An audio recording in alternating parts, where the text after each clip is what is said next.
हाल ही में वसई विरार मनपा के पेल्हार प्रभाग में अवैध निर्माणों के चलते एक हादसे में एक मजदूर की मौत हुई थी, जिसके बाद काफी हो हल्ला हुआ था और इस मौत के लिए स्पष्ट तौर पर मनपा के अधिकारियों को ही जिम्मेदार माना जा रहा था। और उस समय तमाम परिस्थितियां देखकर लग रहा था कि शायद मनपा के अधिकारियों को अब अपनी गलती का एहसास हो गया है।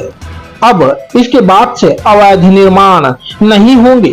किंतु उसके बाद भी लगातार होने वाले अवैध निर्माणों ने साबित कर दिया कि मनपा के इन अधिकारियों को किसी की मौत से कुछ लेना देना नहीं है। इन अधिकारियों को तो आप सिर्फ अवैध निर्माण के एवज में पैसा देते रहो और फिर गरीब व बेबस मजदूरों की जान खतरे में डालकर दिन रात काम करवाते रहो। और वैसे भी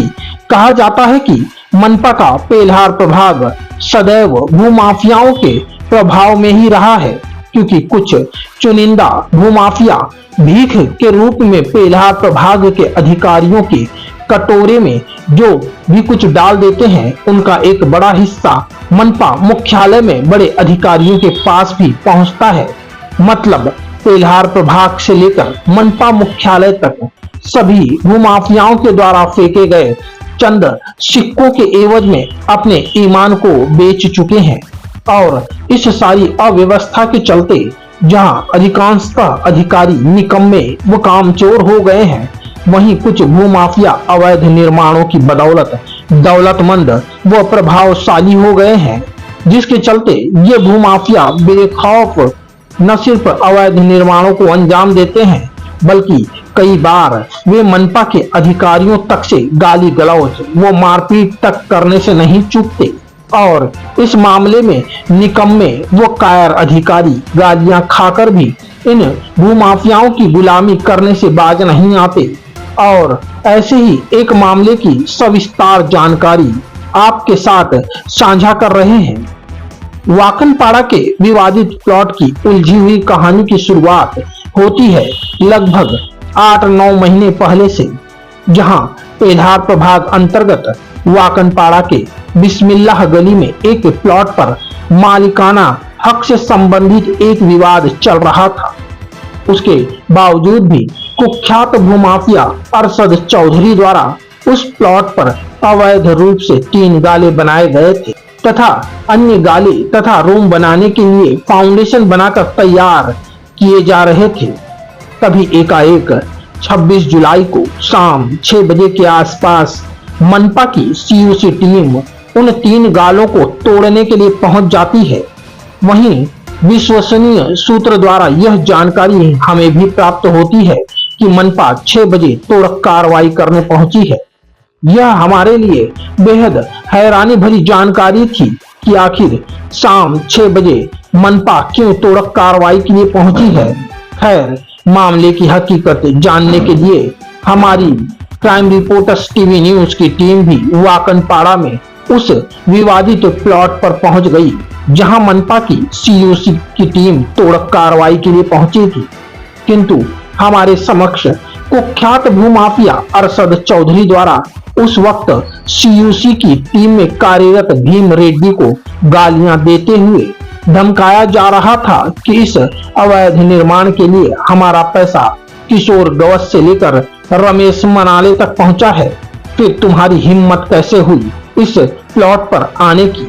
हालांकि जब हमने मौजूदा स्थिति की वीडियो निकालनी शुरू कर दी तो सीयूसी की टीम ने हमें दिखाने के लिए वहां पर बने फाउंडेशन को धीरे धीरे तोड़ना शुरू कर दिया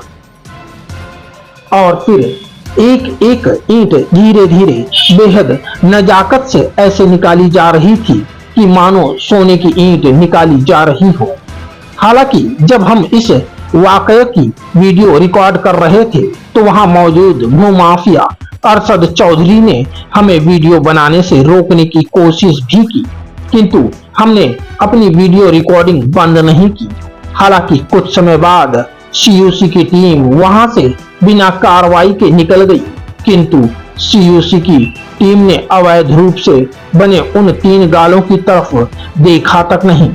मतलब उस समय वहां उपस्थित भूमाफियाओं के द्वारा जो दावा किया जा रहा था कि गालों को संरक्षण देने के एवज में पैसा किशोर गवस तथा रमेश मनाले साहब तक पहुंचा है और वहां की स्थिति देखते हुए हमें भूमाफियाओं का दावा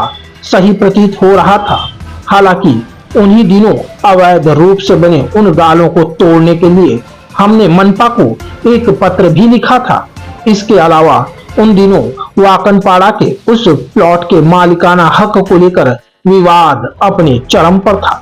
जिसके कारण कुछ समय के लिए प्लॉट पर काम रुक गया था और फिर कुछ महीनों बाद अचानक उस प्लॉट पर भूमाफिया अरशद तथा उनके सहयोगियों की सरगर्मी फिर शुरू हुई और फिर उस प्लॉट पर अवैध निर्माण फिर शुरू हुआ। और यह वह समय था जब भीम रेड्डी इस समय पेल्हार प्रभाग में नियुक्त थी और जब हमने रेड्डी को वह घटनाक्रम याद दिलाया कि इसी प्लॉट पर आप सभी ने गालियां खाई थी और आप सभी को यहाँ पर बेइज्जत किया गया था और उसी प्लॉट पर फिर से अवैध निर्माण शुरू हो गया है। हालांकि तब भी भीम रेड्डी में इतना दम नहीं था कि वह अपनी बेइज्जती का बदला लेने के लिए मनपा की टीम के साथ उस प्लॉट पर बन रहे अवैध निर्माण पर तुरंत कार्रवाई करते, किंतु हमारे बहुत दबाव डालने से भीम रेड्डी ने सिर्फ इतना किया कि उस प्लॉट पर तेज गति से चल रहे उस अवैध निर्माण को रुकवा दिया और फिर कुछ समय बाद एक विवाद के चलते भीम रेड्डी को मनपा के पेल्हार प्रभाग से निलंबित किया गया, जिससे भूमाफियाओं के खेमे में खुशी की लहर दौड़ गई। इसके साथ ही उसी दौरान गणेश पाटिल की सह आयुक्त के तौर पर नियुक्ति हुई और इन तमाम बदली हुई परिस्थितियों में अब भूमाफिया अरशद चौधरी बेखौफ होकर अब बाकी बचे रूम व गालों को दिन रात एक कर इन अवैध निर्माणों को पूरा करने में लग गया। हालांकि अभी भी इन भूमाफियाओं का दावा है कि हमारा पैसा मनाले साहब तक पहुंच रहा है, जिससे हमारे इन अवैध निर्माणों पर कार्रवाई नहीं हो सकती। वैसे भी अभी पेल्हार प्रभाग अंतर्गत अवैध निर्माण की दीवार गिरने से मजदूर की मौत मामले को लोग भुला नहीं पाए हैं और वैसे भी इस मौत मामले में लोगों द्वारा मनपा प्रशासन को ही जिम्मेदार माना जा रहा है, किंतु अफसोस उस मौत से मनपा प्रशासन ने कुछ सबक नहीं लिया